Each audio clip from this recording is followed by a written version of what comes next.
अस्सलाम वालेकुम वरहमतुल्लाहि वबरकातुहू। सबसे कहीं सदा का साइश के ऊपर सामने यार मेरे सलाम नजर बुलंद आवाज में काबिल ज़बान खामोश न रहे। सल्लल्लाहु अलैहि या रसूल अल्लाह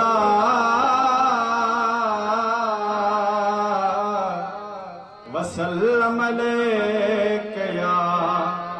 हबीब अल्लाह।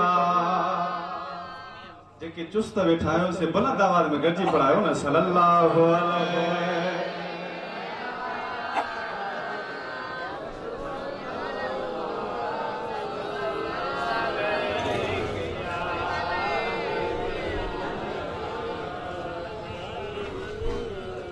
ओ वठी ना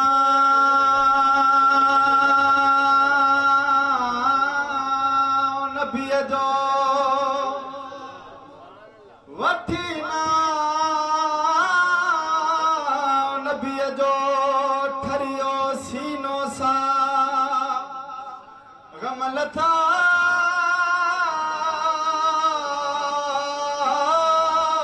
गरीब जा बेवा खुलीवा ओ करे साईं करम ला हर हर गाले हबीब जी दिल ठरिया तो डाढ़िया चो सुभान अल्लाह भैया तो बुलंद करे चो सुभान अल्लाह। ओ वलियन जो शान आला वधायो वहाबा ओ मुला जो लाए छाते मगज जो खराब दिल ठरिया तो डाढ़िया चो सुभान अल्लाह। ओ मुला जो लाए छाते मगज जो खराब वलियन जो शान आला वधायो वहाबा मुला जो लाए छाते मगज जो खराब ओ वली सदारा वारिस धरती नने हवाले ओ ज़बूर में आ कुरान में आ लिखत इन्हनि जे नाले ऐ वलियन जी मोहब्बत उल्फत समूरो सवाब मुला जो लाए छाते मगज जो खराब मुला जो लाए छाते मगज जो खराब चो सुभान अल्लाह। ऐ परवर पाक दे प्यारन साज तंग चढ़िया जोटी ओ सुकून नाए सुरूर तंखे नियत जनी जी खोटी ऐ नथन को बिनी मकमो में लगल जन जुलाब मुला जो लाए छाते मगज जो खराब वलियन जो शान आला वधायो वहाबा मुला जो लाए छाते मगज जो खराब है तू न मनी तो भले न मर तू असा तो मन दायो ओ यार ये वारे यार सदो सब खीर वडी दायो ऐ साईं करम लाते का बड़कन था कलब जन कबाब मुला जो लाए छाते मगज जो खराब वलियन जो शान आला वधायो वहाबा मुला जो लाए छाते मगज जो खराब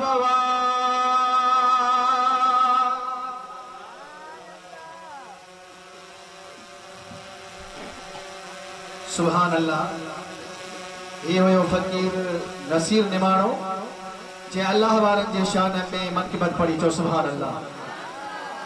ॾाढिया चो सुभान अल्लाह त ख़बर पई ॾाढिया सुभान अल्लाह चवंदो ख़बर पवंदी त जागो था न त पोइ असां चवंदा तव्हां सुम्ही पिया आहियो। ॾाढिया चो सुभान अल्लाह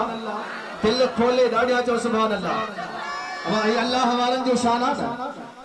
अल्लाह वारन जो शान ॿुधंदो दिल ठरंदी। अल्लाह वारन जो शान ॿुधी दिल ठारियो था आया भला जेके दिल ठारियो थिया उहे ॾाढिया चो सुभान अल्लाह। तव्हां खां पुछा थो तव्हां मूंखे ॿुधायो त अल्लाह वारन खे शान कंहिं ॾिनो आहे? अल्लाह ॾिनो आहे या मुला ॾिनो आहे? कंहिं ॾिनो आहे? पोइ जॾहिं अल्लाह उन्हनि खे शान ॾिनो आहे पोइ मुला खे छो थी कस लॻी। अब अल्लाह उन्हनि खे शान वारो बनायो आहे न। ऐं असां अहले सुन्नत जमात वारा अल्लाह वारनि खे मञीदा आहियूं। अब असां अहले सुन्नत जमात वारा ये असांजी जमात मोहब्बत वारी जमात आहे। ये असांजी जमात अदब वारी जमात आहे। असां अहले सुन्नत जमात वारा अल्लाह जी वहदानियत खे बि मञीदा आहियूं। अब आइए ना असां अहले सुन्नत जमात वारा अल्लाह जी वहदानियत खे मञीदा आहियूं, रसूलन जी रिसालत खे मञीदा आहियूं, नबियन जी नबूवत खे मञीदा आहियूं, ऐं खलीफन जी खिलाफत खे मञीदा आहियूं, इमामन जी इमामत खे मञीदा आहियूं, ऐं वलियन जी विलायत खे मञीदा आहियूं। अब मञीदा आहियूं न। असांजो सभिनि सां प्यार आहे।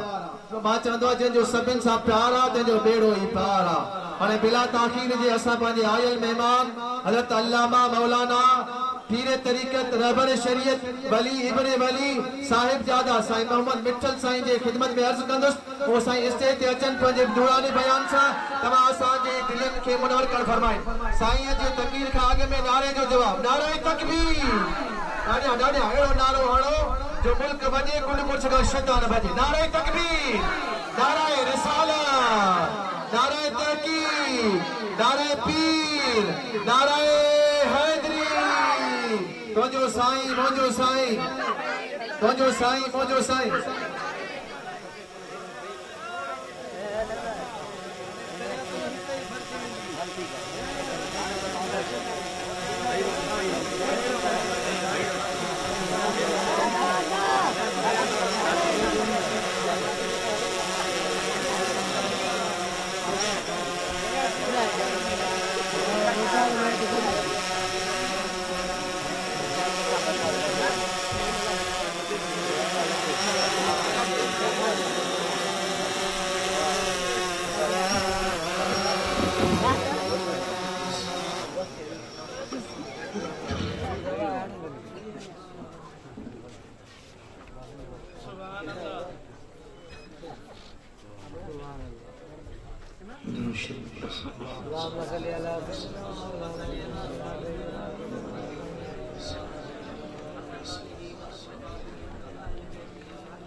अल्हम्दुलिल्लाह रब्बिल आलमीन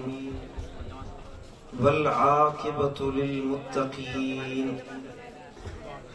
वस्सलातु वस्सलामु अला अशरफिल अंबिया वल मुरसलीन सय्यिदिल अव्वलीन वल आखिरीन क़ाइदिल गुर्रिल मुहज्जलीन हबीबिना मुहम्मदिन व अला आलिहि व अस्हाबिहि अजमईन। अशहदु अल्ला इलाहा इल्लल्लाह वहदहु ला शरीका लहु व अशहदु अन्न मुहम्मदन अब्दुहु व रसूलुहु। अम्मा बअद फ़अऊज़ु बिल्लाहि मिनश शैतानिर लईनिर रजीम। बिस्मिल्लाहिर रहमानिर रहीम। वलिल्लाहि जुनूदुस समावाति वल अर्द वकान अल्लाहु अज़ीज़न हकीमा। इन्ना अरसलनाका शाहिदन व मुबश्शिरन व नज़ीरा लितुअमिनु बिल्लाहि व रसूलिहि व तुअज़्ज़िरूहु व तुवक्किरूहु व तुसब्बिहूहु बुक्रतन व असीला। सदक़ल्लाहु मौलानल अलीयुल अज़ीम। इन्नल्लाह व मलाइकतहु युसल्लूना अलन नबी या अय्युहल्लज़ीना आमनू सल्लू अलैहि व सल्लिमू तस्लीमा। अल्लाहुम्मा सल्लि अला सय्यिदिना व सनदिना व मौलाना व मुर्शिदिना व मुनअमिना व मअवाना व मलजाना हबीबिना मुहम्मदिन व अला आलिहि व अस्हाबिहि व अज़वाजिहि व औलादिहि व इत्रतिहि व अहली बैतिही अजमईन इला यौमिद्दीन। मुंहिंजा प्यारा दोस्तों, बुजुर्गो ऐं भाइरो, अल्लाह खां दुआ है त रब शाल असां सभिनी खे हिदायत नसीब फरमाए मदीने वाले साईं जी सच्ची मोहब्बत नसीब फरमाए, महबूबन जी मोहब्बत में जियारे, इन्हीं मोहब्बत में शल मौत अता फरमाए। प्यारा दोस्तों, अल्लाह का दुआ है जिन ये नूरानी महफिल सजाई या मेहनत कई या कोशिश कई या जानी माली तावन कयो। अवलीन उन्हनि जे लाइ दुआ है जन असां खे अल्लाह जे कामिल वलियन जे ज़िक्र असहाबन ऐं मुस्तफ़ा करीम सल्लल्लाहु अलैहि वसल्लम जो शान ॿुधण जे लाइ हिते जमो थियण जी असां खे सआदत बख़्शी आहे। अल्लाह उन्हनि खे शादी आबाद फरमाईंदो। मूंखां अॻ में तव्हां साहिबज़ादा साहब जो ख़िताब सिमात कयो। अल्हम्दुलिल्लाह हज़रत मुफ़स्सिर कुरान हाजी इदरीस डायरी दामत बरकातुहुल आलिया असां अहले सुन्नत व जमात जो अहले सिंध जो सरमायो आहे ऐं उन्हनि जो बेशुमार ख़िदमतूं अहले सुन्नत व जमात जे लाइ आहिनि।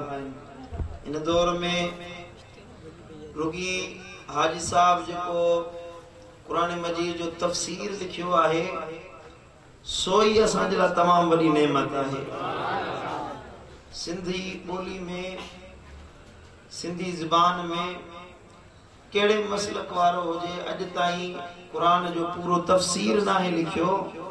इहो हाजी साहब जो असां सुन्नियुनि जे मथां एहसान आहे ऐं एहसान क़यामत ताईं असां ॻायूं त ॻाए न सघूं। अल्लाह हाजी साहब जी सेहत सलामत रखे, उन्हनि जो सायो असांजे मथां कायम ऐं दाइम रखे। सदन जा साहिबज़ादा सदन जी सीरत ते हलण वारा नेक साले आहिनि। अल्लाह उन्हनि जे आवाज़ में मज़ीद तासीर पैदा फरमाए। उन्हनि खे अल्लाह ताला उन्हनि जे इल्म में अमल में मज़ीद इज़ाफ़ो फरमाए। फ़कीर तव्हां जे साम्हूं सूरह फतह जो 3 आयतूं तिलावत कयूं। उन्हनि मुबारक आयतुनि में अल्लाह ताला पंहिंजे वलियन जो भी शान बयान कयो आहे, मदीने वाले साईं जे असहाबन जो भी शान बयान कयो आहे, तो वरी अल्लाह पंहिंजे महबूब मोहम्मद मुस्तफ़ा करीम जो भी जिक्र कयो आहे। वरी जो सुभान अल्लाह। इन्हनि आयतुनि में तोखे मुस्तफ़ा करीम जे बचड़न जो भी शान ॿुधण में मिलंदो। अहल बैतन जो भी ज़िक्र आहे। जे इमाम हुसैन जो ज़िक्र आहे त इन्हनि आयतुनि में तोखे इमाम हसन जो भी ज़िक्र मिलंदो। वरी जो सुभान अल्लाह। ये सफ़ा खुमारिया वेठा आयो जा कायम अली शाह याद आयो तो सफ़ा खुमारिया वेठा आयो जा साईं सीट ही छड़े वियो त अञा उनखे याद कयो वेठा। चओ सुभान अल्लाह। ख़बर पवे तो मला चौक वारा सुजाग आहिनि। सुभान अल्लाह। अल्लाह जो पाक कलाम तो फरमाए। रब फरमायो वलिल्लाहि जुनूदुस समावाति वल अर्द। ऐं अल्लाह जे लाइ आहिनि जेकी ज़मीनुनि ऐं आसमाननि जा लश्कर वारा। ज़मीन जा लश्कर आसमान जा लश्कर अल्लाह जा आहिनि। वकान अल्लाहु अज़ीज़न हकीमा।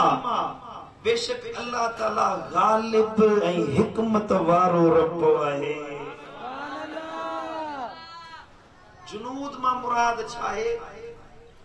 जुनूद छा के सरींदा आहिनि? लफ्ज़ी माना जुनूद जी आहे लश्कर। को टोलो अचे, को लश्कर अचे, को साईं मुंहिंजा के काफ़िले जी सूरत में के ते हमला आवर थे। हर के फौज जेके असां सरींदा आहियूं, आर्मी सरींदा आहियूं, फौज सरींदा आहियूं, कड़े लश्कर जी सूरत में अच के ते हमले करण जे लाइ, को बुनियादी तौर ते मामलात के संभालण जे लाइ हिकड़ो कानून ठहियल आहे उन मुताबिक दुनिया में कम करण जे लाइ जेका हिकड़ी वॾी फौज हुजे लश्कर हुजे माण्हुनि जो मजमूओ हुजे उनखे अरबी ॿोली में जुनूद सॾिबो आहे माण्हुनि जा पंहिंजा लश्कर आहिनि हर क़ौम जो पंहिंजो लश्कर आहे हर इंसान जो पंहिंजो लश्कर आहे हर मुल्क जो पंहिंजो लश्कर आहे आर्मी आहे असां चवंदा आहियूं बाबा असांजे लाइ पाक फौज क़ाबिल इज़त आहे पाकिस्तान जी आर्मी जेका पाकिस्तान जी हिफ़ाज़त थी करे पाकिस्तान जे लाइ बॉर्डर ते अंदरूनी बैरूनी खतरनि खां पाकिस्तान जी मुहाफ़िज़त थी करे केॾीमहिल साईं मुंहिंजा हथियारनि जी सूरत में केॾीमहिल पोशीदा सूरतुनि में जे पोशीदा हमला कया वञनि त पोशीदा ISI वारा असांजी लिकल खुफ़िया एजेंसी आहे आर्मी जो हिस्सो वो उन्हनि सां विढ़ंदी जेके लिकी लिकी हमलो था कनि हिकड़ा बॉर्डर ते ज़ाहिर ज़ुहूर दुश्मन विढ़नि था 24 कलाक केॾी न केॾी महिल मोदी खे बुखार चढ़े थो पाकिस्तानी फौज खां मार खाइण जो न चयो सुभान अल्लाह केॾी महिल कश्मीर ॾे केॾी महिल सियालकोट ॾे केॾी महिल वाघा बॉर्डर ॾे केॾी न केॾी महिल निकिरी था अचनि हेॾा पाकिस्तान जी पाक फौज जो मोचड़ो लॻे थो त वरी चुप थी था अल्लाह हिफाज़त फरमाइंदो असांजी पाक फौज जी पाक फौज आहे त असांजो मुल्क हले पियो न त इहो ई मुल्क आहे तोखे तालिबानाइज़ेशन मिली हुई हिकिड़ो मौलवी निकितो मुल्लो जिते पाकिस्तान जा फौजी मरनि था उन्हनि खे शहीद न चइबो हिन ड्रोन हमले में को कुतो मरे उनखे शहीद चवंदासीं अॼु वरी उहो साॻियो मुल्लो उथियो आहे सो त चवे त इमरान खान या पाक फौज असांजी हिमायत करे न त पाकिस्तान में उन्हनि जो हशर उहो कंदासीं जेको अफगानिस्तान में उन्हनि जी हुकूमत जो कयो वियो आहे यादि रखो असां पाकिस्तानी निंदड़का न आहियूं के मुल्ले जी आङुर जे इशारे ते नचण वारा न आहियूं असांजे मुल्क पाकिस्तान जी फौज सां हीअ दादूअ जी अवाम गॾु आहे असां पंहिंजे मुल्क जी सरहदुनि जी हिफ़ाज़त करण ॼाणूं था असां पंहिंजे वतन जे अंदरूनी बैरूनी मामलात खे संभालण ॼाणूं था असां पंहिंजे मुल्क पाकिस्तान जे बैरूनी खतरनि खे बि सम्झूं था अंदरूनी खतरनि खे बि सम्झूं था पंहिंजी सियासत चमकाइण जे लाइ को पाकिस्तान जे ख़िलाफ़ ॻाल्हाए बर्दाश्त कोन कंदासीं इन ॻाल्हि में हिमायत कयो था कि न कोन था कयो मुल्कनि जूं फौजूं उन जो सरमायो हूंदियूं आहिनि कंहिं बि मुल्क जी फौज उन जो सरमायो हूंदी आहे जे फौज मज़बूत आहे तो उन जो मुल्क मज़बूत हूंदो उन जी क़ौम मज़बूत हूंदी सोशल मीडिया जो ज़मानो थियो आहे नौजवान निकिता आहिनि अले कहिड़ा ख़्याल भरजनि था आए ॾींहुं असांजे आर्मी जे ख़िलाफ़ ॻाल्हाइनि पुट इहो आर्मी आहे जंहिंजे करे अॼु असां आज़ादी सां दीन ते अमल करे रहिया आहियूं निमाज़ पढ़ी रहिया आहियूं असां सुन्नी जवान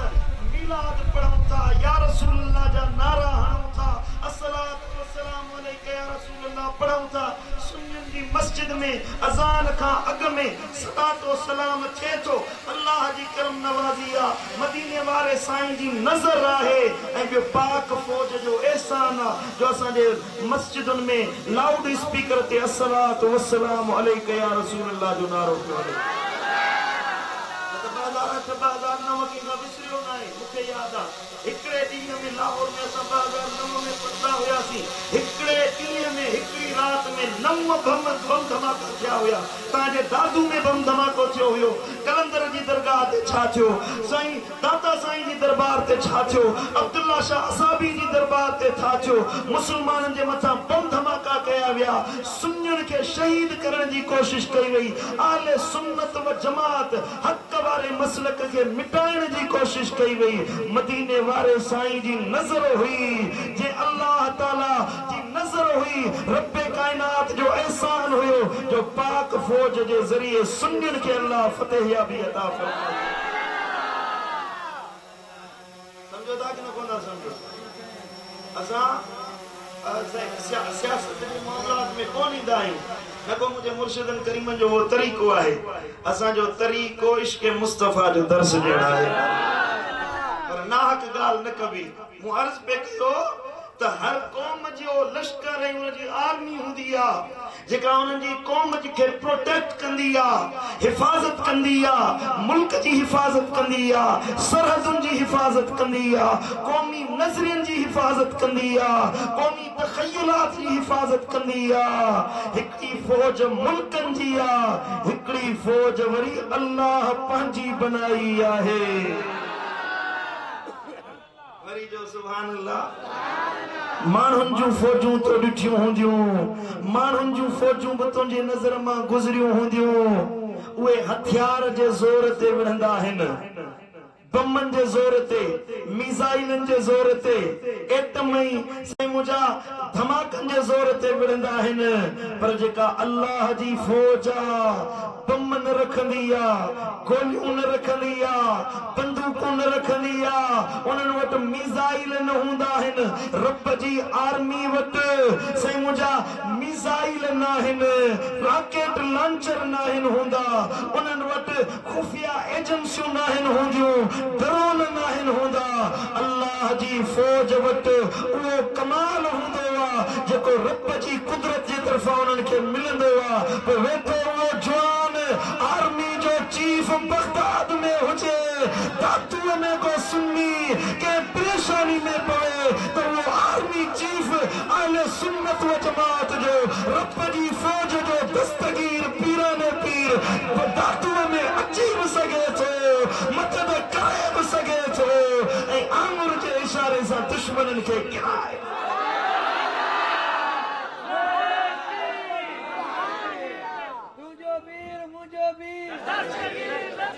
तुझो पीर मुझो पीर, तुझो पीर मुझो पीर। सुभान अल्लाह। समझ में अचे थी ॻाल्हि रे कोन थी अचे? सुभान अल्लाह। हिकड़ी आर्मी अल्लाह जी आ, उन जे मुकाबले में मेरे शैतान भी आर्मी ठाही आहे। कुरान आहे, कुरान में लिखियल आहे, कुरान पढ़ी ॿुधाईंदुसि तव्हांखे। अवल मिसालन सां समझाया कि दिमाग में तव्हांखे ॻाल्हि वेही वञे त पोइ वरी कुरान पढ़ण जो मज़ो ईंदो। सुभान अल्लाह। निड़ी मुंहिंजी वेठी पई आहे सुभान अल्लाह, मला चौक वारनि जी नथी निकिरे। सुभान अल्लाह। समझो था कि न कोन था समझो? आर्मी मुल्कन जी हूंदी आहे, उन में कमांडर भी हूंदो आहे, उन में साईं मुंहिंजा हिकिड़ो चीफ हूंदो आहे, कर्नल हूंदो आहे, जनरल हूंदो आहे, ब्रिगेडियर हूंदो आहे, साईं मुंहिंजा के दस्ते जो अॻवान आहे, 60 माण्हुनि जे दस्ते जो अॻवान आहे, हे साईं मुंहिंजा 100 माण्हुनि जे दस्ते जो अॻवान आहे। दस्ता गॾिजी ब्रिगेड ठहंदी आहे, हे बाबा ब्रिगेडियर आहे, हे ब्रिगेड जो अॻवान आहे, उन जे मथां आर्मी चीफ हूंदो आहे, अॻवान हूंदो आहे। अल्लाह जी फौज, अल्लाह जी आर्मी जमीन ते तंहिंखे आर्मी, उन आर्मी के अल्लाह जा कामिल वली सॾिबो आहे। अल्लाह जा वली अल्लाह जे टोले वारा आहिनि, हिज़्बुल्लाह आहिनि, रब जे लश्कर वारा आहिनि। अल्लाह जे आर्मी उहा आहे जंहिंजी अॻवानी अल्लाह अब्दालन जे ज़रिए कई आहे। को गौस आहे, को कुतुब आहे, को कलंदर आहे, को औताद आहे, को अब्दाल आहे, के नुजबा आहिनि, के उक़बा आहिनि, के कलंदर आहिनि, कहिड़े कहिड़े दर्जे ते फाइज़ आहिनि। तन खे अॻवानी करण वारो गौसुल आज़म दस्तगीर पीराने पीर आहे। दस्तगीर जे मथां अल्लाह ताला मुकर्रर कयो आहे हज़रते हैदरे करार, शेरे खुदा, नबी जो बिरादर, असदुल्लाहिल गालिब, वलियन जो इमाम, वलियन जो अगवान, सुहरो मौला अली आहे। न चई सुभान अल्लाह, सुभान अल्लाह। विलायत मिलंदी आ, विलायत मिलंदी आ त दस्तगीर जे ज़रिए अलीअ जे दर तां मिलंदी आहे। खबर पई? विलायत जा सर्टिफिकेट विराइबा आहिनि,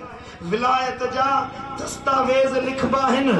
रजिस्टर दस्तगीर जे हथ में हूंदो आहे, अलीअ जे दर ते खणी वेंदो आहे। पर गाल मुकम्मल न थिया परमिशन मुस्तफा जे दर ता मिलंदी आ अली के मुस्तफा जे दर ते वणो पवंदो आ पर महबूब जे दर ते सिफारिश करण वारो अली जे तरफा लिस्ट पेश करण वारो नबी वट विलायत जा चिट्ठा हासिल करण वारो बियो कोन मुर्शिदन जो मुर्शिद सुनो अबू बकर सिद्दीक हुंदो आहे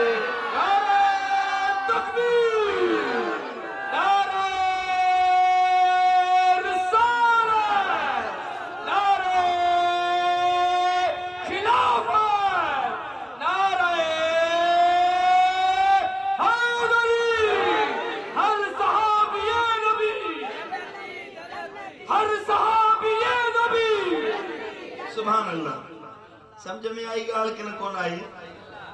अल्लाह जो कुरान में फरमाए मुकाबले में शैतान पांजी फौज लाथी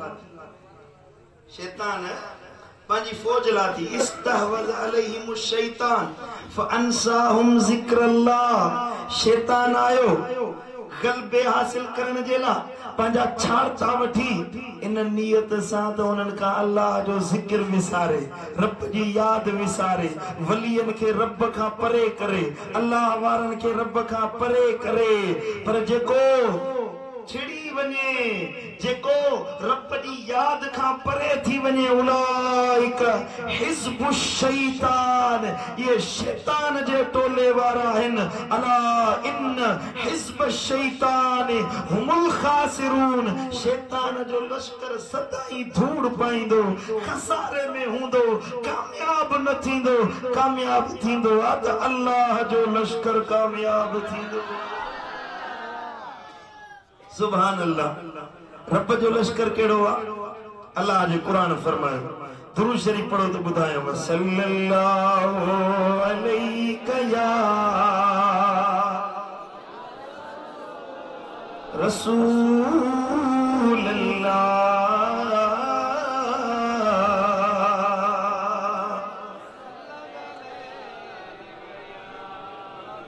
सल्लल्लाहु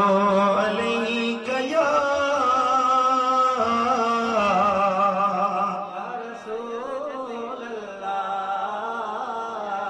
वसल्लम अलैहि या काब ज़बान खामोश न रहे मोहब्बत से पढ़ो सल्लल्लाहु अलैहि या रसूल अल्लाह वसल्लम अलैहि या हबीब सुभान अल्लाह रब जे कलाम फरमायो अल्लाह जे कुरान फरमायो त अल्लाह जो लश्कर केड़ो आ रब फरमायो ला तजिदु कौमन युमिनून बिल्लाहि वल यौमिल आखिर मन हाद्दल्लाह व रसूलहू जोर जो सुभान अल्लाह वे मानू जेके अल्लाह ते ईमान आणींदा हन रब ते ईमान आणन आखिरत जे ॾींहं ते ईमान आणन ओ मुंहिंजा महबूब ओ वे मानू जने तो ते ईमान आंदो उन्हनि माण्हुनि जी मुखालिफत था कनि उन्हनि खां परे था भॼनि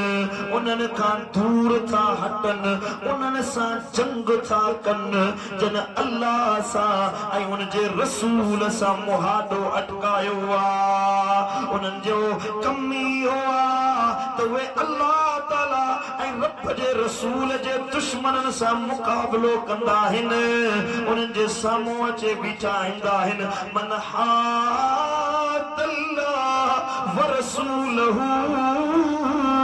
जेके अल्लाह जे रसूल जी पैरवी खां हटी विया अल्लाह जी दुश्मनी इख्तियार कयुनि हे ईमान वारा जन रब ते ईमान आंदो आखिरत ते ईमान आंदो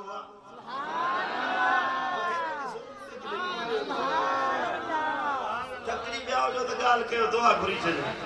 साहब बेहतरीन तकरीर करे तव्हांखे ॿुधायो सुभान अल्लाह मुंहिंजी तकरीर ॿुधण जे लाइ दिलि खपे यार मोहब्बत न आहे त वापसि मोटी वञो दुआ करो हेरे ध्यान ॾे मुड़े को माण्हू साम्हूं वेठो हुजे वरी हेॾे होॾे ॾिसे मज़ो कोन ईंदो आहे तकरीर जो पढ़ो सल्लल्लाहु अलैहि या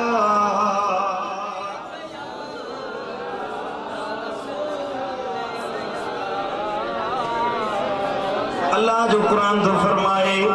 रब जी आर्मी कहिड़ी आ अल्लाह जो लश्कर कहिड़ो आ गौर सां ॿुधो ला तजिदु क़ौमन युमिनून बिल्लाहि वल यौमिल आखिर ओ मुंहिंजा महबूब तूं न लहंदे उन्हनि खे जन अल्लाह ते ईमान आंदो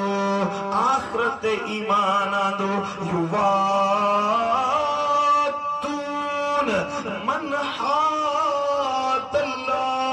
वरसूलहू उन्हनि माण्हुनि खे दोस्त न बणाईंदा जेके अल्लाह जा दुश्मन बणजी विया रसूलुल्लाह जा दुश्मन बणजी विया उन्हनि सां यारी न आहिनि रखंदा रब जी आर्मी रब जो लश्कर अल्लाह वारा कॾहिं मदीने वारे साईं जे दुश्मननि सां यारियूं न आहिनि रखंदा उन्हनि सां गॾिजी वञी वेही शहर दादू में बाबा कारोबार करणो आहे छा कयूं कारोबार करणो आहे उन्हनि सां वेही कचहरियूं करी उन्हनि जूं दावतूं करी उन्हनि खे मानीअ ते घुराई उन्हनि सां ख़ुशगपियूं लड़ाई उन्हनि सां वेही से मुंहिंजा मुआइदा कंदो वती हो नबीअ जो दुश्मन वेठो हुजे नबीअ खे घटि वधि ॻाल्हाईंदो वठे तूं वरी उन सां यारी रखी मुंहिंजो मुर्शिद मिठो पीर फरमाईंदो आहे त जेको नबीअ जो दुश्मन आहे उन सां गॾु वेहण त परे जी उनजे मुंह में चिताए बि न ॾिसंदा कयो अरे तोखे पंहिंजे पीउ जो दुश्मन नथो वणे त नबीअ जे दुश्मन सां यारी छो थो रखी यारी रखणी अथई त उन सां रख जंहिंजो नारो लब्बैक या रसूल अल्लाह जेको या रसूल अल्लाह चवे जेको नबीअ सां मोहब्बत रखे महबूब जी उल्फत रखे जंहिंजी मोहब्बत आल बैतन सां हुजे जंहिंजी मोहब्बत हसन हुसैन सां हुजे यजीदी टोले वारनि सां यारी नाहे रखबी ओ जेके यजीद जिंदाबाद जा नारा हणनि अल्लाह उन्हनि सां यारी नाहिन रखंदा हिकिड़ा वरी अबू बकर खे गारियूं ॾींदा वतन सिद्दीक़ खे घटि वधि ॻाल्हाईंदा वतन असहाबनि खे नाशाइस्ता ॻाल्हाइनि अल्लाह जे लश्कर वारा रब जी आर्मी वारा उन्हनि सां बि यारी नाहिन रखंदा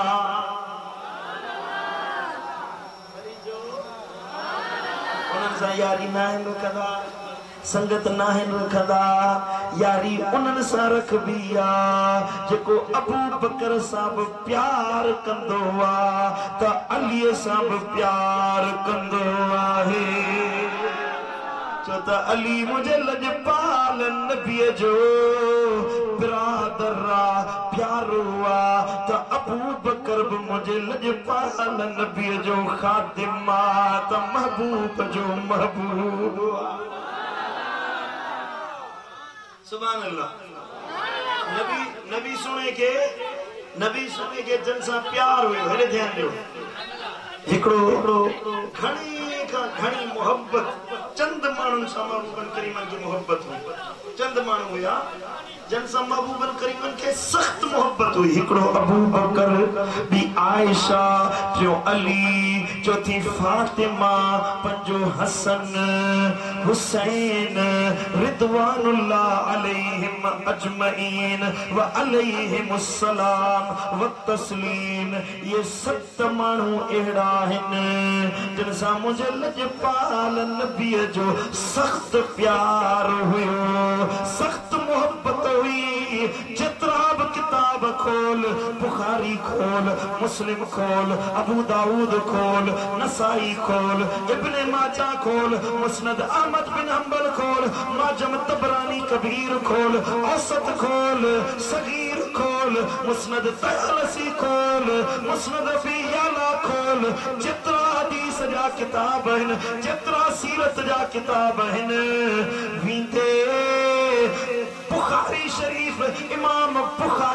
वठी मुझे इमाम अहमद रजा खां ब्रेलवी रहमतुल्लाह अलैह ताईं, अहमद रजा खां मुझे मुर्शिद दिलबर साईं ताईं जतरन बुजुर्गन जा किताब खोली दे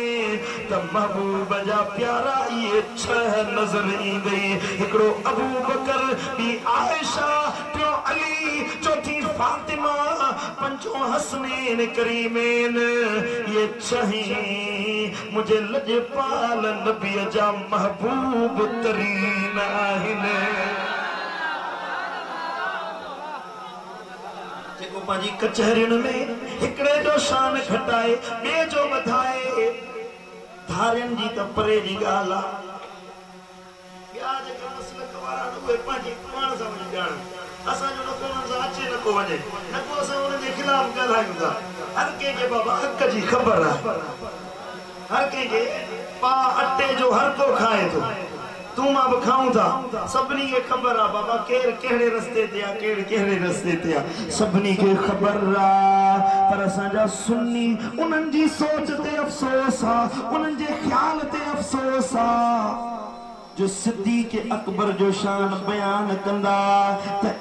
अलीअ जे शान खे घटाए पोइ अबू बकर जो शान बयान कंदा, वरी अलीअ जो शान बयान कंदा के त अबू बकर जे शान खे घटाए पोइ अलीअ जो शान बयान कंदा। तोखे कहिड़ी ताक़त आहे, तूं कहिड़े आसमान तां लथो ही? अरे अबू बकर जो पंहिंजो शान आहे त मुंहिंजे मुर्शिद मौला अली जो पंहिंजो शान आहे। मथे खणी चो सुभान अल्लाह। त तोर असां में नाहे त हिन हेतरी खिदमत कई, हिन हेतरी खिदमत कई, अबू बकर हेतरी खिदमत कई, अली हेतरी खिदमत कई, त तोर नाहे जिथे निहारी दे ये छही ॼणा मुंहिंजे नबीअ जी नज़रुनि जे आॾो हूंदई। शान जो को मुकाबलो आहे ही कोन, वरी जो सुभान अल्लाह। इंसान जो नबी जी मोहब्बत में को मुकाबलो शान आहे, सभिनी जो पंहिंजो पंहिंजो शान आहे, सभिनी जो पंहिंजो पंहिंजो मर्तबो आहे, सभिनी जा फज़ाइल अचनि था। जे फज़ाइल ॻोल्हींदे त तोखे नासबी न हुजी त अमीर माविया जा फज़ाइल खे बेशुमार मिली वेंदे। ईअं ॻाल्हि न आहे, फज़ाइल हर कंहिंजा आहिनि, पर मुझे मुर्शिद अबू बकर, मुझे मुर्शिद मौला अली, असांजी अम्मा आयशा, असांजी जीजल मां फातिमत ज़हरा ऐं असांजा इमाम हसनैन करीमैन जेतिरा नबीअ जा प्यारा हुया, महबूब हुया। कंहिं किताब ईअं न लिखियो त इन्हनि खां वधीक ॿियो को प्यारो आहे, छो त इहे अल्लाह जे लश्कर जा ये छही अगवान आहिनि।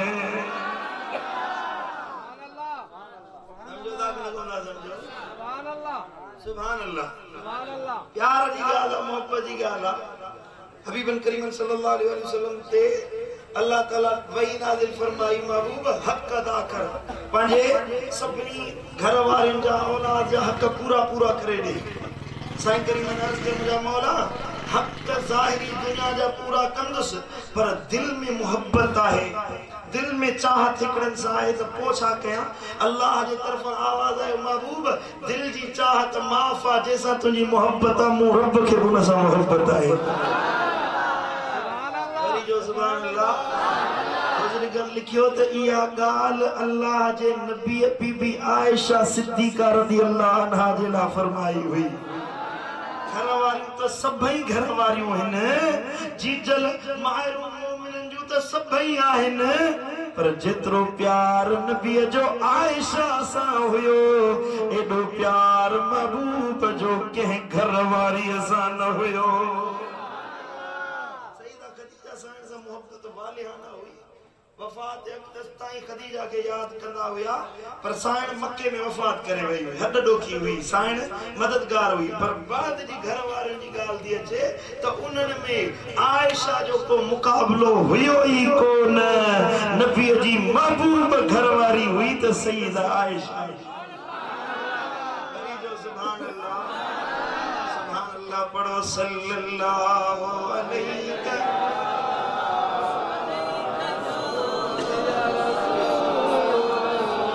अल्लाह जे कुरान फरमायो युवादून मन हादल्लाह व रसूलहू जेके अल्लाह उन जे रसूल जा दुश्मन थी वञन मोमिन अल्लाह वारा उन्हनि सां यारियूं नाहिन रखंदा। समझो था नस कुरान जो अथव असां चवंदा त असांखे पोइ निमाज़ नथा पढ़ो किथे लिखियल आहे ऐं मुंहिंजा चवंदा त इन्हनि फिरकनि जे पोयां निमाज़ न पढ़ण जो दलील कहिड़ो आहे दलील पुछा कंदे त 100 दलील अची वेंदई। हज़रत उस्मान ज़ीनुरैन हुयो न सैयदना उस्मान के शहीद कयो वियो बलवाई आया हुया हिकड़ा सहाबी मोतदिल हुया हज़रत उस्मान हुकुम ॾिनो त भली इन्हनि जे पोयां निमाज़ पढ़ो आम ॻाल्हि थी वई आहे बलवाई निमाज़ पढ़ाए निभागे मस्को वारो वो नमाज पढ़ाए वनी नमाज पढ़ो पर साहबी चवन पिया त बलवाइन जे पोयां नमाज न पढ़ंदासी उस्मान तुंहिंजा दुश्मन आहिनि। वरी जो सुभान अल्लाह साहबा नमाज न पढ़ी जमात हले पई वरी भी घर पिया पढ़न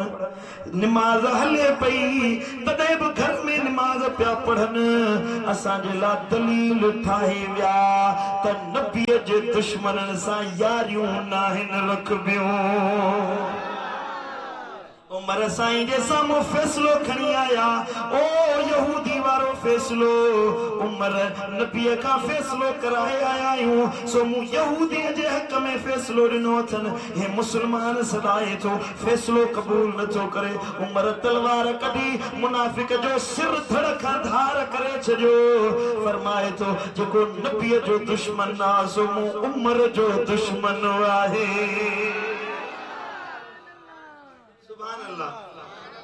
अल्लाह वारा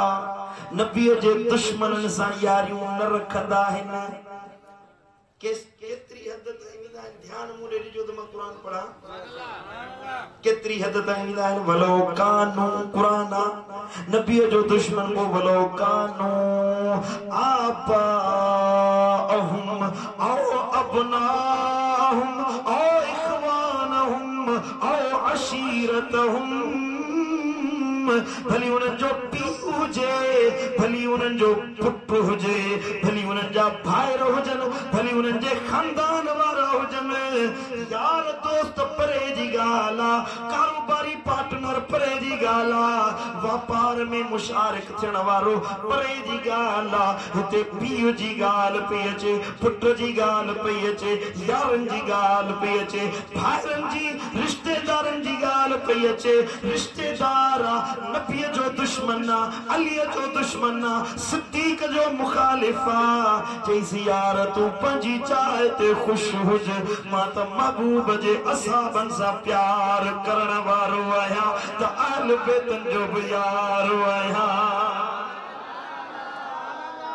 वरी जो सुभान अल्लाह छा तई बाबो झले तो तॾहिं वञा थो पी तो के कुएं में टपे ॾियण जे लाइ उते वेंदे मानी खां रोके थो त प्रेस कॉन्फ्रेंस वञी करी मिल्कियत में हिसो नथो ॾिए त लाॾनि वॾेरनि खे थो वठी अची पी तुंहिंजो दुश्मन थी बि असहाबनि जो आल बेतनि जो ऐं तूं हुन सां गॾु वेठो हूंदे न चईसि बाबा तुंहिंजी मिल्कियत तोखे मुबारक मूंखे मुस्तफा जी गुलामी मुबारक। सम्झो था कि न कोन सम्झो असां आल बेतनि जा हुबदार आहियूं सुभान अल्लाह असांजी यारी आल बेतन साहे छो त मां सुन्नी आहियां मां सुन्नी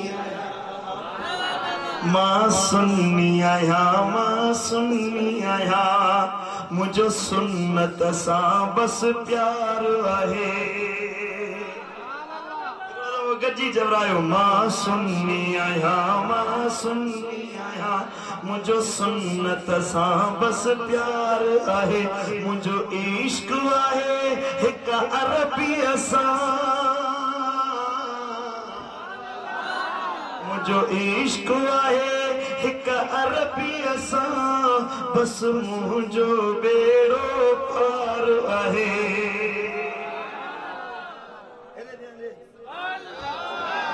मां सुन्नी आहियां मुंहिंजो सुन्नत सां बस प्यार आहे सुभान अल्लाह मुंहिंजो होत हबीब हकीम आहे मुझो होत हबीब हकीम आहे जेको साहिब खुल्क अज़ीम आहे सो रऊफ़ आहे सो रहीम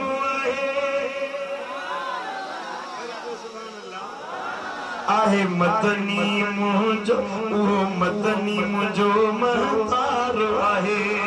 मां सुन्नी आया हथ मथे गई जो मां सुन्नी आया दिल मां खोटू कदी अज सुन्नी थी देखा मोहब्बत सा वडे आवाज सा चो अज दातू में सुन्नी जो आवाज गूंजे शैतान भजे खबर पड़े तो सुन्नी आशिक अची विया है मां सुन्नी आया मुझो सुन्नत सा बस प्यार आहे अबू बकर उमर उस्मान अली मुझी चैनी सा चाहत अबू बकर उमर उस्मान अली मुझो चैनी सा चाहत मुझा हसन हुसैन इमाम वली मुझा हसन हुसैन इमाम वली मुझा हसन हुसैन इमाम वली मुझो हर असहाबी सा प्यार आहे जो हर असहाबी सा मुझे दिल पर सही जो शेर आहे वरी जो सुभान अल्लाह मुझे दिल पर साईं तू ॾिसंदे न हर मामले में दिल पर साईं हर अवल दस्ते में बीठल दिल पर साईं तो के हिफाजत अहल बैत दिफाए अहल बैत हुजे या असहाबन जो दिफा हुजे या नामूस रिसालत जी गाल हुजे दिल पर साईं तो के आडो नजर ईंदे फरमाए जो हर असहाबी सा प्यार आहे मां सुन्नी आया मुझो सुन्नत सा बस प्यार आहे है मां चुमंदो नबी जो नाम आया असा नबी जो नालो चुमू असा जो अखियों ठर निकरन के वरी अखियुन में मिर्च पवे जो नालो असा दा चुम तोखे बाहे छो थी मां चुमंदो नबी जो नाम आया मां पंजतन पाक जे सामू आया मां पंजतन पाक जे सामू आया सब असहाबन जो गुलाम आया सब असहाबन जो गुलाम आया सब असहाबन जो गुलाम आया सब असहाबन गई जो सब असहाबन जो गुलाम आया मुनकिरते रब जी माहे मासूमी आया तोड़े दिल पर साईं कमजोर आया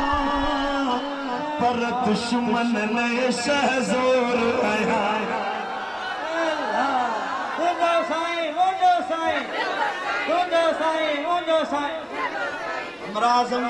असाबन जा गुलाम कमजोर है तू हुकूमत जी डर ते असाबन के गाला तू अबू बकर सिद्दीक के गारियों दे हुकूमत जे डर ते पुट हे जमहूरियत पाकिस्तान में जमहूरियत जी कुर्सी से मुजा हक ते उन जी पाड़ रखियला अज न त सुभाणे किरंदा असा कमजोर नजर अचूं था पर दुश्मन ले शहजोर आयूं तोड़े दिल पर साईं कमजोर आया पर दुश्मन ले शहजोर आया पर दुश्मन ले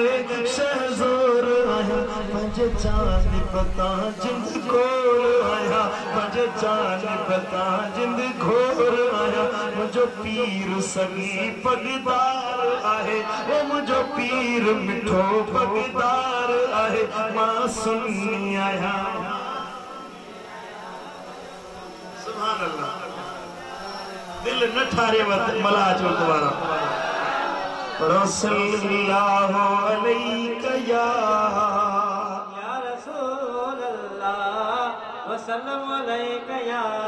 हबीब अल्लाह सबै पढ़ो सल्लल्लाहु अलैहि या रसूल अल्लाह। कुरान तो सिखारे, कुरान तो सिखारे।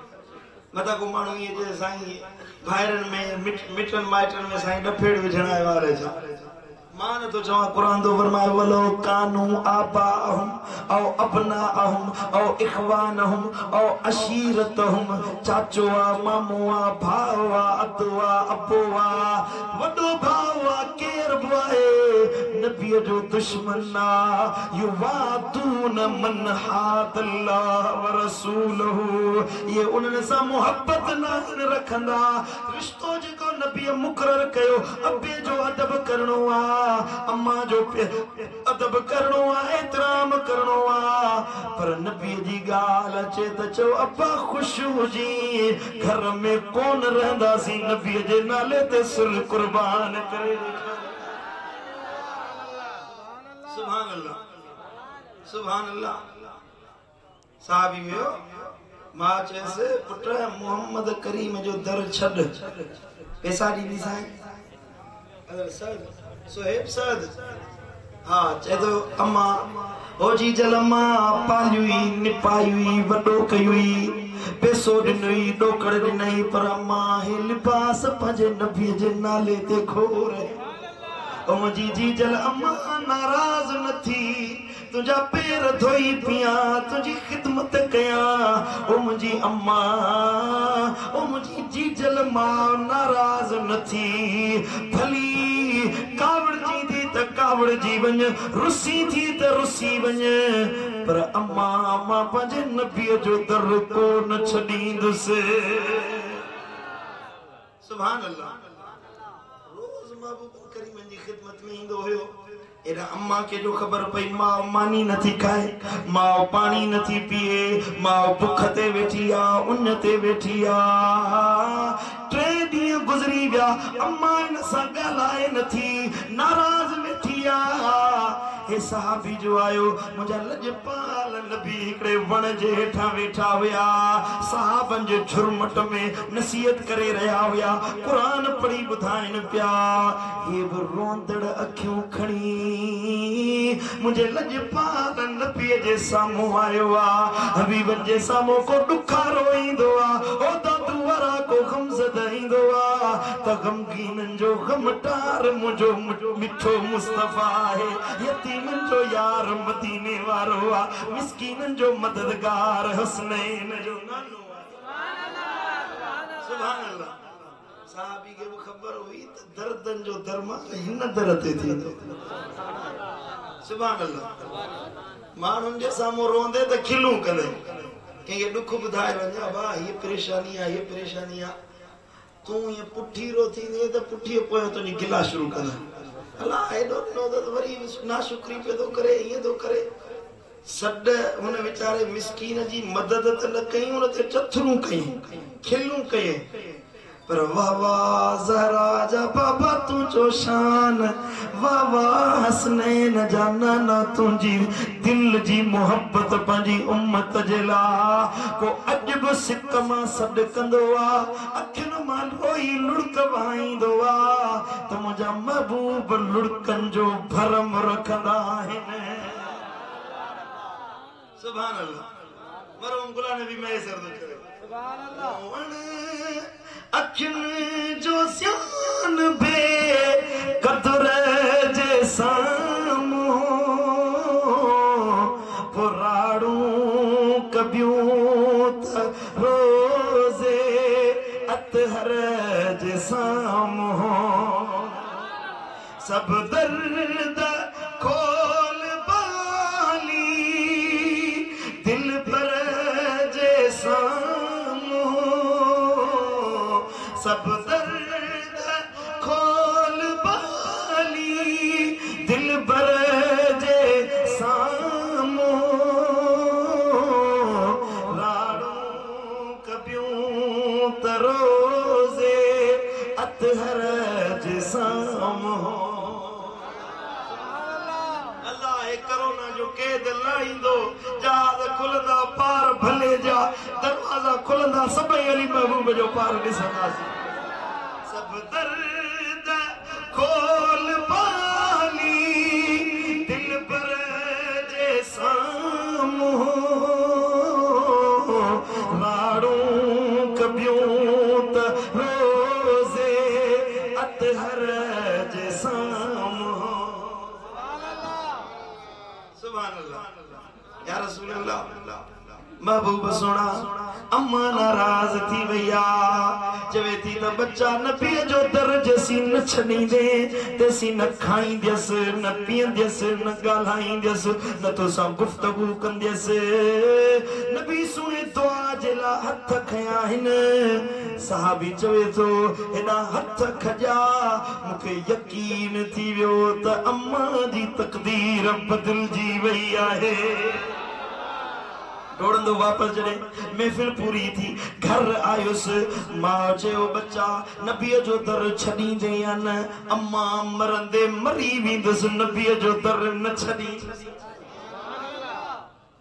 एॾो नबी वणाई थो बच्चा एॾो नबी वणाई थो हाओ अम्मा सिर घुरे त सिर ॾियांसि जे जान घुरे त जान ॾियांसि जे अम्मा तूं माउ कुर्बान करणी पवी त तो माउ खे बि खिलंदे खिलंदे नबीअ जे नाले ते कुर्बान कर वाह जवान तुंहिंजी दिल सुभान अल्लाह होॾा माउ जो बुखियो रहण बर्दाश्त नथो करे नबीअ जे साम्हूं लुड़क आवाई महबूब अम्मा मानी नथी खाए मूंखे मज़ो नथो अचे महबूब मूंखे सुख नथो अचे पर नबीअ जे नाले ते जान ॾियण जी ॻाल्हि आई चए थो अम्मा तुंहिंजो महबूब जे नाले ते तूं कुर्बान पुट जे एॾो प्यार अथई त भला मूंखे बि वठी हल त मां बि महबूब जे कदमनि ते किरे मुस्लिम रोंदो वियो वियो वापस वरियो मां सुधो अम्मा के पटिया महबूब ने या रसूल अल्लाह मां के कलमो भरायो तो मुसलमान के हरी जो सुभान अल्लाह पढ़ो सल्लल्लाहु अलैहि सुभान अल्लाह यो असा मुसलमान के दस मिलियो असा ईमान वारन के सबक मिलियो वलो कानू आबाहुम औ अबनाहुम औ इखवानहुम औ अशीरतहुम मां हुजे पी हुजे औलादा भाई रहन खानदान वारा हन पर नबी का वधिक को नाहे आदत पैदा थी वने दादू वारा जने इहा अदा पैदा थी वने अल्लाह जे कुरान फरमायो उलाइका कतब फी कुलूबिहिमुल ईमान उनन जे दिलुन में अल्लाह ईमान लिखी छडींदो आहे ये मोमिन हन जन मोमिनन जे लाइ रब फरमायो उन्हनि खे मूं जन्नतूं ॾिनियूं आहिनि मूं उन्हनि खे हूरूं कसूरूं ॾिनियूं आहिनि दुनिया जूं नेमतूं ॾिनियूं क़ब्र जी निजात ॾिनी हशर जो छुटकारो ॾिनो तन खे मिलंदो जेको सॼे खानदान खां वधीक अल्लाह ऐं उन जे रसूल खे प्यारो कंदो आहे पेरी गाल उन जे दिलनि में ईमान लिखियो वेंदो आहे मोमिन बणजी वेंदा ॿियो फ़ाइदो इहो थींदो जो वअयदहुम बिरूहिम मिनहु अल्लाह ताला जो रूहुल अमीन जिब्रील अमीन उन्हनि जो मददगार बणजी वेंदो आहे कारोबारिया वापारिया दुकान हलाइण वारो आ मजदूर आहे मिस्कीन आहे गरीब आहे फकीर दुनिया जी दौलत न अथस ॿियो को वार वसीलो न अथस दुख में पियो आ दर्द में पियो आ तकलीफ़ में पियो आ दिल मदीने वारे साईं सां अथस दिल अल्लाह वारन सां अथस दिल असहाबन सां अथस मोहब्बत आल बेतन सां अथस कुरान तो फरमायो उन जो दुखन में मददगार जिब्रील अमीन थींदो आहे वडेरे जी मदद जे लाइ पुलिस ईंदी आहे साईं मुंहिंजा हुन जा नौकर ईंदा आहिनि चाकर ईंदा आहिनि तुंहिंजी मुंहिंजी मदद जे लाइ मिट माइट ईंदा आहिनि यार दोस्त ईंदा आहिनि पीरा त मुरीद हुन जे दिफ़ा जे लाइ निकिरी ईंदा पीरा हर को उन जे मुरीद उन जे दिफा जे ला निकरींदा साईं जा वडेरो उन जा नौकर निकरींदा इमरान खान जे खिलाफ एकड़ो जुमलो गाला त सजी पीटीआई सोशल मीडिया भरजी दी वजी भली नबी जी गुस्ताखी करे पर उन जा पीटीआई वारा उन दिफा कंदा सियासी मामलो सभई केड़ो सियासतदान एकड़ो जुमलो गालाए भली गलत गालाए सिद्धो सो कूड़ गालाए उन जा कारकुनन जी हिमायत कंदा दिफा कंदा हिन पर अल्लाह वारा जने दुख में तकलीफ में पवंदा हिन रब तो फरमाए मां जिब्रील जे जरिए उनन जी मदद कंदो आया मलाइकन जो सरदार आसमानी फरिश्तन जो सरदार जिब्रील अमीन वलियन जी मदद जे लाईंदो आहे बगालियों थियों टी गालिया जो वयुदखिलुहुम जन्नातिन तजरी मिन तहतिहल अनहार उन्हनि खे अल्लाह ताला उन्हनि जन्नतुन में दाखिल कंदो जिनमें सोनियूं सोनियूं नहरूं वहंदियूं आहिनि जन्नत जा इनाम मिलंदा जन्नत जूं नेमतूं मिलंदियूं जन्नत जा वडा वडा उन्हनि खे दर्जा मिलंदा जेके नबी आले नबी ऐं असहाबे नबी सां प्यार कंदा आहिनि टे गालियूं चौथी गालिया जो उन्हनि खे ॾींहं जे लाइ न ॿिनि ॾींहंनि जे लाइ न टिनि ॾींहंनि जे लाइ न महीने जे लाइ जन्नत न मिलंदी हफ़्ते जे लाइ जन्नत न मिलंदी दुनिया जी ज़िंदगी जीअं 63 साल 65 साल 70 साल 100 साल को 100 खां मथे थो चढ़े 100 खां वधीक ज़िंदगी नथी मिले पर क़ुरान तो फरमाए ये अल्लाह वारा जन्नत में खालिदीन फीहा हमेशा हमेशा जन्नत में हूंदा पेरी गालिया जो उन जे दिलनि में ईमान लिखियो वेंदो बी गाल उन जी मदद जिब्रील कंदो टी गाल उन के जन्नत में दाखिल कयो वेंदो चौथी गाल सदाई जन्नत में हूंदा पंजी गाल इहा है दिल खोले बुध जाए कनन सा न दिल जे कनन सा बुध रब तो फरमाए जो मुझे नबी सा प्यारा मां तो चवा त रदी अल्लाह अन्हुम वरदू अन्हु रब उन्हन का राजी थी विंदो है अल्लाह का राजी थी विंदा रब उन्हन के राजी करे छडींदो अल्लाह उन्हन के राजी करे छडींदो रब उन्हन के मकाम दींदो मर्तबा दींदो इज्जतूं दींदो अज़मतूं दींदो जन मुझे लजपाल नबी सा प्यार कयो आहे सुभान अल्लाह रब राजी रब जो हबीब राजी को अल्लाह ने आखिर में गाल खत्म करे छडी रब फरमायो अला खबरदार ओ दादू वारो खबरदार कन लायो गौर से बुधो खबरदार थियो इन हिज़्बुल्लाह उलाइका हिज़्बुल्लाह ये अल्लाह जी आर्मी है इहो ही रब जो लश्कर इहो ही अल्लाह जो टोलो अला खबरदार जो तो इन हिज़्बुल्लाह हुमुल मुफ्लिहून दुनियाई आखिरत में अल्लाह जे टोले वारा कामयाब हुंदा हिन यही कामयाब हिन यही फलाह वारा हिन यही दर्जन वारा हिन दुनिया में भी कामयाबी इन्हन जा कदम चुमंदी आखिरत में कामयाबी इन्हन खे गले लाईंदी जेके मदीने वारे सा प्यार कंदा हिन मुस्तफा जी ॾिनल राह ते अमल कंदा हिन हरी जो सुभान अल्लाह आवाज समझ में आई गाल के न कोन आई हिकड़ी आयत में जिंदगी जो सजो फलसफो रब बयान करे छो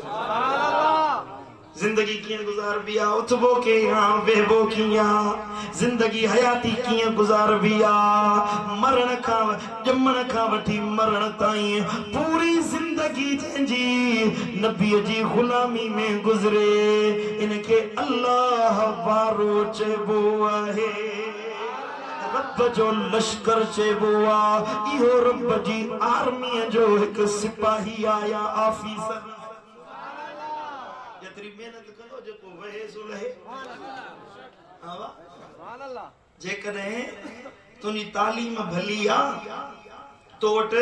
साईं मुंहिंजा तालीम भली आहे तोखे अल्लाह अकुल ॾिनो आहे आर्मी में जेकॾहिं वेंदे त उथंदे ई तोखे दर्जो ॾींदा पाकिस्तान आर्मी में साईं मुंहिंजा जंहिंखे ॾाढ़ी आहे त उनखे बि इज़त ॾाढ़ी जे करे अञा वधीक अलॻि ॾींदा रुॻी ॾाढ़ी जे करे उनखे सवाइ पैसा ॾींदा पघार में वधाईंदा पर इल्म हुजे साईं मुंहिंजा तालीम हुजे साईं मुंहिंजा उन्हनि जे आर्मी जे स्कूल में पढ़े उहा ट्रेनिंग तालीम जी वठी अचे त उनखे दर्जो उथंदे ई वॾो अता कंदा वॾो दर्जो ॾींदा सुभान अल्लाह हिते बि ॻाल्हि रब जी आर्मी में पुट महिनत आहे उथंदे ई वञी सिपाही थी रब जो सिपाही बणजी इहा का मामूली ॻाल्हि आहे रब जो सिपाही थी हाणे ॾिसो न आर्मी दुनिया जी बि आहे पर जेका आर्मी मदीने वारे साईं जी आहे ऑफिसर तो वॾी ॻाल्हि हुई वॾा ऑफिसर महबूब जा अबू बकर सिद्दीक ऑफिसर आहे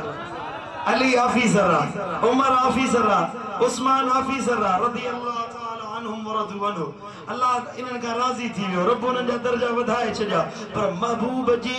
असहाबन में जेको नंढड़ो सिपाही आहे आख़िरी सिपाही आहे आख़िरी असहाबी आहे अहले सुन्नत जो अक़ीदो आहे त वलियन खां गौसन खां कुतबन खां कलंदरन खां औतादन खां अबदारन खां वक्त जे वॾनि आबिदन खां ज़ाहिदन खां उन जो शान वधीक आहे वधीक कि न कोन्हे वॾो मक़ाम आहे उन्हनि जो छो त मदीने वारे साईं जी गुलामी इख्तियार कई महबूब जे करे उन जो दर्जो वधी वियो हाणे जे महबूब जो सिपाही थी ॿुधा त तुंहिंजो शान वधंदो कि न कोन वधंदो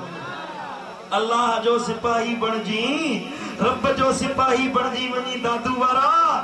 ॿुधा त तुंहिंजो मक़ाम केॾो आला रब जो सिपाही थिबो कि न कोन थिबो अल्लाह जो दर वठबो कि न कोन वठबो केड़ा केड़ा वठना हवाए इनके घुमाई सोरो ॾिसी वधे घणो तुम्हारे सा यकीन थे असांखे अल्लाह जो सिपाही थींदे त दीन ते अमल करणो पवंदो अमल करणो पवंदो नमाज पढ़नी पवंदी रोज़ो रखणो पवंदी परावा हक अदा करना पवंदी दुश्मनन के भी माफ़ी ॾियणी पवंदी रुठलन के रिझाइणो पवंदी अल्लाह जो सिपाही थी तो त रब जे ॾिनल हर ॻाल्हि ते अमल करणो पवंदी सुभान अल्लाह दिलनि में महीननि जो सालनि जो दुश्मनी पालियो वेठो हुजे केका का गलती थे सालन जा साल वो गाल याद रखियो बेठो जी ओ मिठा ये न कर महबूब मुस्तफा जा गुलाम उए इन हयात तो के बुधाए इमामन जो इमाम मुर्शिदन जो मुर्शिद मुझो मुर्शिद इमाम हसन अलैहिस्सलाम ए सफर जो महीनो 28 सफर हजरत सैयदना इमाम हसन जी शहादत जो ॾिहाड़ो मानो सैयदना इमाम हुसैन अली मकाम की गाल कंदा है करबला जो वाक़ियो बयान कंदा है पर इमाम हुसैन खां बुजुर्गन लिखियो आहे त कई गुना वधीक शान इमाम हसन जो है दर्जे वारो आहे सहाबी चवनि था चेहरे में शफीयत में हुस्न में इमाम हसन के गुमणो ॾिसंदो हुयो त ईअं चवंदो हुयो हे त हसन इब्न अली जो चेहरो न आहे हे त मुहम्मद रसूलुल्लाह जो मुखड़ो आहे साहबी चवनि था जॾहिं असांखे नबीअ जे दीदार जो शौक़ थींदो हुयो दिलि तड़पंदी हुई दिलि चवंदी हुई त रसूलुल्लाह जो दीदार कयो महबूब त मज़ार में आरामी थी विया पोइ हज़रत अली जे दर ते ईंदा हुयासीं मौला हसन खे ॿाहिरि कढ त हसन जे चेहरे मां असांखे मुस्तफ़ा जो मुखड़ो नज़र ईंदो आहे सुभान अल्लाह इमाम हसन अली मकाम आई हजरत इमाम हुसैन आए हजरत सैयदना मौला अली जो बियो को साहिबजादो हिकबे में थोड़ो ज़बानी तलख कलामी थी वई हेरे ध्यान जो सभे मुड़े इमाम हसन अली मकाम जी तलख कलामी थी वई कावड़ जी पे पढ़ तो हजरत इमाम हसन इमाम हुसैन दे मानू मोकलियो तो तू मुंह टच इमाम हसन के चई मुंह टच मुके माफी मुके परचा अचे तो पो मां तो ते राजी थी तू मुके परचाण दिला इमाम हसन फरमा तू नंढो मां वडो वरी मुडे न्यापो तो मोकली वीडियो भाई वरी न्यापो तो मोकली तो उन न्यापो मोकले इमाम हुसैन तो मु नाना नबी का बुधो हुयो साईं करीमन फरमायो जेको बे के परचाण जेला पेरिया वने पेरिया उन वट पहुंचे तो अल्लाह ताला पेरिया उन के जन्नत में दाखिल कंदो ॾिसो नबीअ जे हदीस ते अमल करण जो केॾो शौक़ आहे केॾो ज़ौक़ आहे केॾो दर्द आहे मिठा तूं बि अहल बैतन जो हुबदार आहीं त नबीअ जे रस्ते ते अमल करण वारो थी अमल कबो कि न कोन कबो अमल कबो तो 5 वक्त नमाज पढ़ो दीन सा दिल लायो कुरान से मोहब्बत रखो से मुझे हदीस से मोहब्बत रखो मदीने वाले साईं जे रस्ते ते हलो तो अल्लाह राजी थे रब जो हबीब राजी थे मुझे गलो कम न तो करे न तो अना तो आगे शान मुस्तफा बुधाया जिंदगी रही तो बिलवल में घना जलसा दादी और वठी वे हाजिरी थींदी अल्लाह हयाती दे ते इंशाअल्लाह वरी वरी हे महफिलों थींदियूं रहंदियूं रब मुझो चवण तवा जो बुधान पानी बारगाह है तस्बीह कबूल दस्तगीर करामत बिस्मिल्लाह सुभान अल्लाह सुभान अल्लाह नारा तकबीर नारा रिसालत नारा ताकीद नारा हैदरी नारा पीर यो तो हेता जे हिन पासे का सभई मानू अच वन शुरू कया कचहरी वेठा कर मा तकरीर वेठो इन जे करे मु तकरीर खत्म कया पे तकरीर मानू बुधे दादू वारन जी आदत अग में सिखी छो कुरान हले पियो तो सब खामोश थी वही कुरान बुधंदा कयो चहल पहल कचहरी पाण में पोसा घुरायो पुट छो ता चुप करे नसीहत बुधंदा कयो नसीहत बुधण हिकड़ी घड़ी वेही के आलिम जे सामू नसीहत बुधो ओड़ा को मानू 100 साल इबादत करे बेरिया आलिम जे सामू हिकड़ो मसलो सिखण 100 सालन जी इबादत का वधिक अफजल ओ मदद कर मून माणीअ जी मिठा महबूब सुबहानी है मदद कर मून माणीअ जी ओ मिठा महबूब सुबहानी करे वार विगाणीअ जी अची रस जुआन जी लानी तू वारिस आई दिलीन जो तू सरदार वलियन जो तू दिलदार दिलियन जो आई पीर लासानी गजी चवरायो मदद कर निमाणीअ जी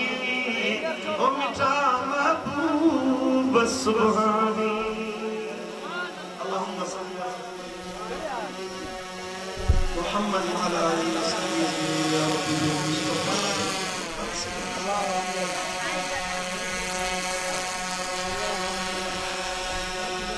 सल्लल्लाहु अलैहि